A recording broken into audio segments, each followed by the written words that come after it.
Hello everyone and welcome to the new and improved core review. That's right, a bunch of people within the community have very generously allowed me to use their cores for review.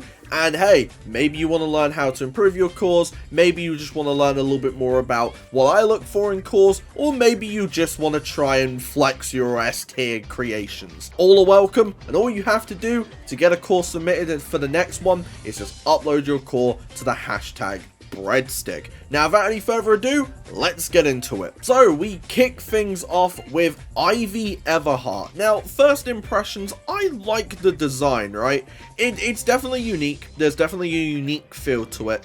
I like the green and black. What you have to remember is I'm currently watching this on two separate things. So I'm watching this on my monitor where the colors are a lot more dulled, and then a TV where the colors are a little bit higher. There's street gear, so immediately that always gets a plus. I mean, to be fair, Daniel, he always makes street gear, but it's always a plus in my book, right? You know, street gear is always cool. Yeah, it just shows that you're thinking more about more than just the wrestling, you know? Immediately, I like the bucket hat, right? Like, the bucket hat often wouldn't work, but I feel like with this vibe it does. The glasses are cool too. I don't know if the white glasses work. They could have been green, but maybe it's just like an accent piece. I don't know. We've got a logo on there, Punk Princess. I like that logo.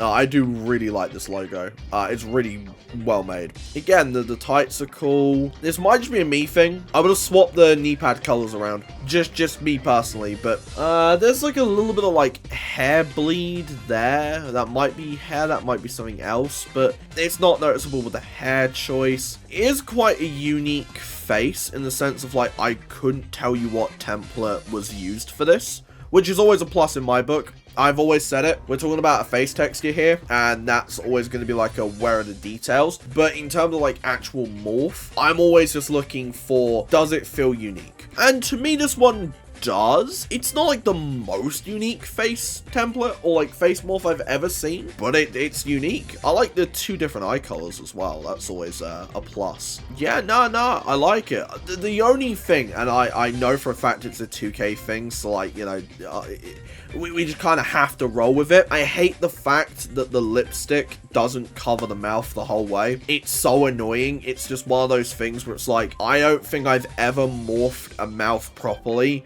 to where that isn't a problem. The one solution I can give for that is if you're using a face texture and you know what lipstick color you're going for, try to make the lips that color on the texture. That way then you don't have to worry about this scenario. So for example, my Sky Simmons face texture has black lipstick already applied before I even go into the game because I know it's a nightmare. Oh, tattoos there. Look at that. We got a nice opacity blend there. So this is what I mean. This is what I mean, because I feel like I've said this a lot and people are probably like, what do you mean? Oh, there's also one on the back. Ooh, that's cool too. That is actually really cool. The opacity is set to 84 out of 100. Now, what this means is if I was to raise this up, granted that's still quite well blended already, probably one of the ones from like SmackDown Tattoos or something, but what that just does is that just makes sure that it blends in with the skin as a tattoo typically would, especially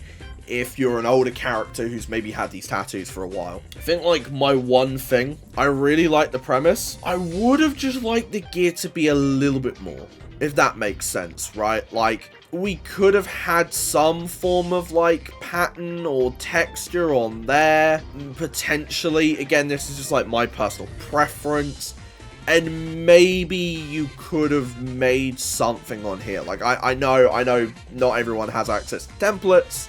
I'm only just starting to learn templates, but maybe if you had like a template for this specifically, you could have cooked something up. But in all honesty, this is a very, very good core. Where would I put Ivy Everhart? I think I would most likely go with a B tier. Really, really solid first offering. I just think there are a few things that could have been tweaked, but that's just, again, personal preference. Next up for review, we have John Fury. Now, immediate impressions, there are things that I will definitely have to talk about with this. So immediately, we're going to look at this face morph, because I'm actually quite intrigued by this one. It's unique, but my one thing is that bro looks like he has 2 sets of nostrils. Like, if you look at that there, maybe this is just a me thing, but it definitely feels like bro's got 2 sets of nostrils based on just the placement of the nose. Also, I can't tell if I'm tripping, but I feel like I can see a line like here. Can I? If I extend that, yeah, you can. I think. Yeah, I think I'm going crazy. I think that might just be a me thing. But I do like the morph. I think the morph's pretty good. The lips, I don't think are morphed properly. They do look a little off. But that, you know, that's just kind of what happens if you face morph. Let's see if they've used any, like... Oh, so they have made use of wrinkles and blemish... well, wrinkles, mainly. Okay, alright. There's a little bit of detail.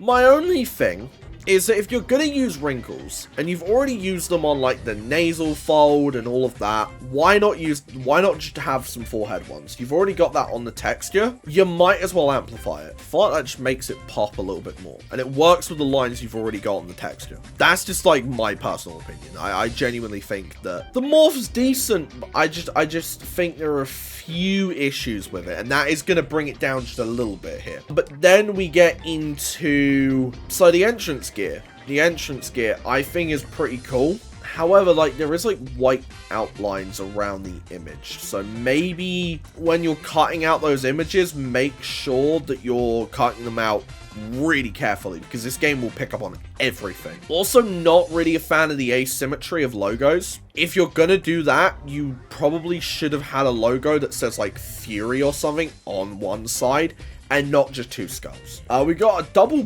belt situation. Is that an in-game thing? There is a double belt. What the?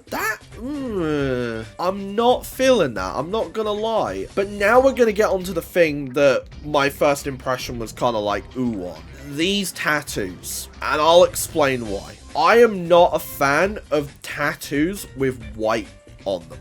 Especially in this game. Because it just doesn't look right to me. Like, especially this one, where it's like, majority of it is white. I just don't think it looks right as a tattoo, right? Like, if you changed that, maybe got rid of some of the white, tweak some of the shading a little bit, then that would be a really good tattoo. I know for a fact that that can be tweaked, because I have that as like a template for skull logos. This one's fine, but again, I think you can see it there. There's a white outline, which again, if you're just very careful when cutting out logos and stuff that aren't PNGs, you know, them fake PNGs, then yeah, you'll definitely be able to, you know, sort that out. Same with this one. I feel like this one's screaming for some white to be like axed from it, because it's meant to be like a popping out kind of thing, and when you have some of that white, it breaks the immersion of the tattoo. Are there any on the legs? No. There's that one there. See what I mean? But like, that one's completely fine. It's an alright core, but it's a little bit all over the place. But let me have a look at the in-ring attire, right? Let's just have a look. I'd probably ditch that. I really don't see a wrestler being able to wrestle in that comfortably. Maybe they can. Maybe they can. I don't know. But I don't know. I think it takes away from the gear a bit too much. It's fine for an entrance, probably not fine for in-ring. Oh, wait, hold on. There's that logo again.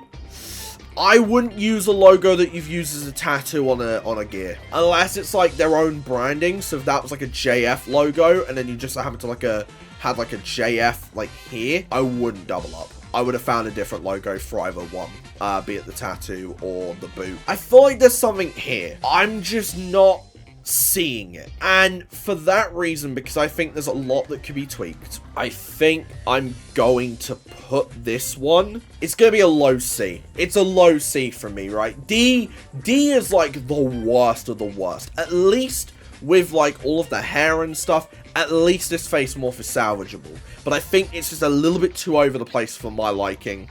So next up, we have Michael Dreamer. Now, first impressions, I have some thoughts, all right? I'm gonna be completely honest. I am going to be as honest as humanly possible because I think that's the best way that people can improve. First impressions, there's potential here. I'm gonna go over why I'm not the biggest fan of this core. So first off, we go to the face. And as we can see, and as if you've been playing 2K for long enough, you will know that is a face with, let me just double check so I don't end up eating my words. This to me looks like the default face. It does. I don't think there's been any morphing on this. A little bit of morphing goes a long way. Believe me, it will take your core from a D tier to a B tier just by having a good morph. Trust me. So, you know, if you just put in a little bit of time and just morphed, you might have something there. The attire is all over the place. Why is your gear primarily blue and yellow, but your jacket is red? I think you need to find a color scheme. Do not get me started on the fact that that is a Ricochet shirt. Piece of advice, get yourself a logo. If you're gonna wear a shirt, get yourself a logo. Do not, I understand that some people have universe modes with actual wrestlers in it, so maybe this works for you. But for me, it breaks the immersion, right? Especially, say for example, I was gonna add this guy into like EPW or CEW. Who is Ricochet in the CEW universe? He doesn't exist. Right? Yes, we've done shorts about Ricochet, but in terms of like the kayfabe CEW universe, Ricochet doesn't exist. Appearance. I like the dye. I like the dye on the beard. The dye on the beard is good. Do not get me wrong. Okay, you kind of cooked there. You kind of cooked there. I'm not sure what that says, and unfortunately, I can't zoom in. It's cool, but one, if that's meant to be a tattoo, once again, turning the opacity down will help. And secondly, if it's too small to be red, just make it the spade. Don't worry about adding extra detail. Just make it the spade. And then we're going to get into this. Now, in my core tutorial, I mentioned how I do not like using the in-game tattoos. And this is all in-game if I'm right. Let me just double check that this sword is in-game and it's not a custom image. Okay, it is in-game. Alright, cool. So, immediately, none of this feels personal. Tattoos are meant to reflect you. This feels like it's just tattoos to have tattoos. Secondly, if you go into color, if you are using in-game stuff, if you go into color, there you can change the opacity, bring it down ever so slightly, and notice how that blends in a lot better. That looks like it's a sticker. That looks like it's a tattoo. But again, I would find yourself some custom tattoos, be it like on Google, on SmackDown tattoos, which you can just find by just searching up SmackDown tattoos. Do not use in-game stuff. Please, genuinely, right? I understand it's there to be used, but the problem is that if you use it, chances are other people have used it. And I think that's a big problem. See, this is fine, right? Like this, I'm okay with this gear. I don't get the fact that the red's there, like a little bit, but then the red's like really prominent in the entrance. I'm just not sure how to feel about that, to be completely honest with you. I like the concept though. I like the concept. I just think if you morph the face just a little bit, you've replaced all of the in-game tattoos with, you know, Google ones, like you can find a good rip that looks way better than that, trust me. You can find one that actually has like gaps in it to make it look like the skin, because all you have to do is blend it in properly and it will work. Trust me, man, trust me. A little bit of Google searching, a little bit of finding the right tattoos will go a long, long way. Because I think there is a lot that needs to be done on this core, I do not want you to take this as like a, you know, oh, the core's bad, throw it away. There's potential here, but where does Michael Dreamer place? Genuinely, I think there's a lot that could be improved here.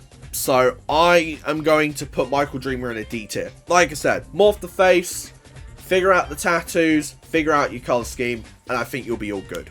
So, the next core up for review is X8. Now, first impressions, decent. There are some issues that we will get onto, but decent overall first look.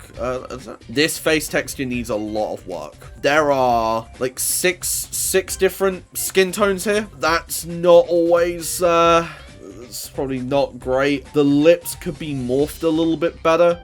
The nose could be morphed just a little bit more. You can see a line just here. You can see part of the original texture's eyes on that eye. And the eyebrows could be morphed a little bit better. The hairline, I don't know if that's intentionally on there, but I would probably also move that as well. I'm going to just say this now. I'm going to assume that if you submit a core with a face texture, you have some way of either creating or modifying face textures. Therefore, I would say that there is a lot of stuff that could be done on this core that could very easily remedy everything I'm saying, right? So, like, for the different skin tones, you just go in with a little bit of airbrushing with one skin tone, and you blend that all in so it's a nice, even look.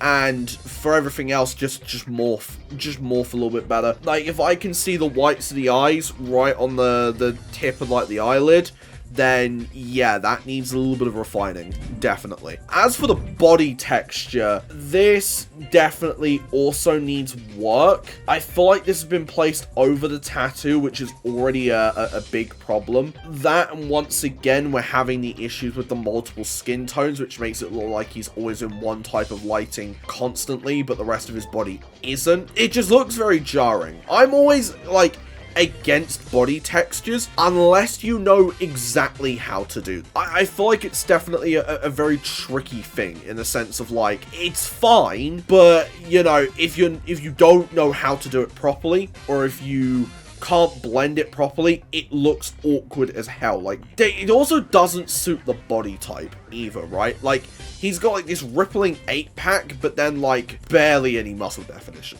So, this is why I say picking body type is very important as well. So now we'll get into the attire and whatnot. I like the hairstyle, but I want to have a look at these tattoos a little bit more. I want to see how bro cooked these up. So, using the body... What? How many times? What? Why? I don't know. Is that like a scar up there? Ah, it is. And, and the hairline. Oh, okay, so the hairline is intentional. Okay. I like the dye. The dye's nice. You could blend a little bit more, but I understand if you're doing each individual dread, that might take a very long time. I like the dye. Some of the dreads are missing the dye on the back, though, but that's easily remedied. Yeah, so, little bit of advice for the future, my friend. Some of these logos, maybe some of them already are. So here you go. So yes, you've already started to do that. If you're using a lot of logos, I would definitely use 256 by 256, just because they, like, 512 takes up so much space. So if you are using a lot of logos, consider uploading them. So like if you're using a lot for a jacket, or like ones that don't require a lot of details. So like, say for example, that one really doesn't need that much, or like that one's fine potentially. That, like, that one on the jacket is completely fine too. Then, you know, making it 256 by 256 and not 512 by 512 is definitely a great way to do that. So what would I give X8 on the tier list? So if in the gear's fine, you know, nothing too crazy, but nothing too, like, you know what, like nothing too standoutish, but at the same time, what it is it's good. I think the morph could be better. I'm not a fan of this body texture at all, and I definitely think that if you're gonna work on anything, I think this is probably the thing that you work on. I would say a high C tier, personally. The morph issues are throwing me off, right? Because the face texture and the body texture being really, like, miscolored is always going to be a big thing for me, so I'm going to say high C tier for this one. So that was the core review, or at least the first non-live stream version of the core review. Thank you all for submitting your cores. Keep sending them in, either by using the hashtag breadstick or by commenting your tags below in the comments, and I look forward to seeing what you guys cook up. Now, if you want to see some of the older live stream core reviews, they'll be right here. And apparently YouTube really thinks you'll like this video, so go ahead and click on that. I'm sure you won't be disappointed. See ya!